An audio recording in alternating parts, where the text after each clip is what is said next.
বৃষ্টি পড়লে একসময় খুব মন খারাপ হতো। বাঁশি শুনলে কোনো এক কালে বুকের ভিতর হু হু করে উঠত।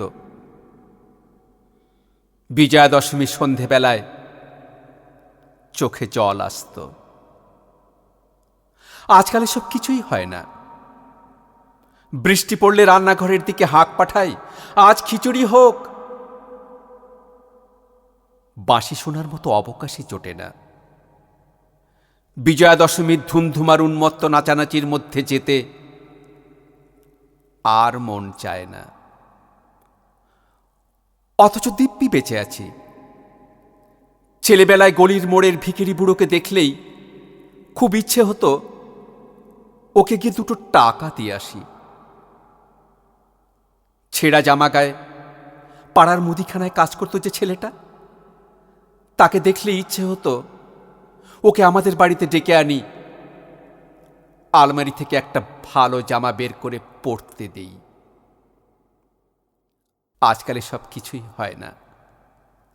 আমার এক সহপাঠী নিখিলের পোলিও ছিল। ওর একটি পা শীর্ণ, কেমন অদ্ভুত করুণ দৃষ্টি ছিল ওর। ওকে দেখলে ইচ্ছে হতো লজেন্স কিনে দিতে। ওর বাবার একটা ছোট্ট টেলারিংয়ের দোকান ছিল, ভালো চলতো না।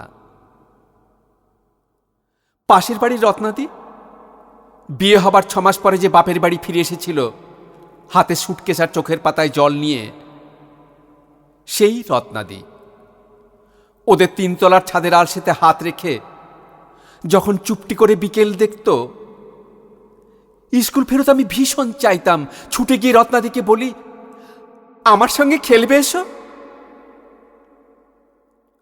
আজকাল সব কিছুই হয় না।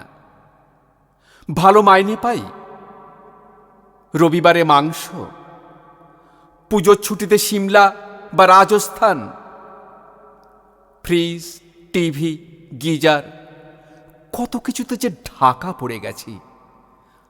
আজকাল আর নিজেকেও তেমন ভালো করে দেখতে পাই না।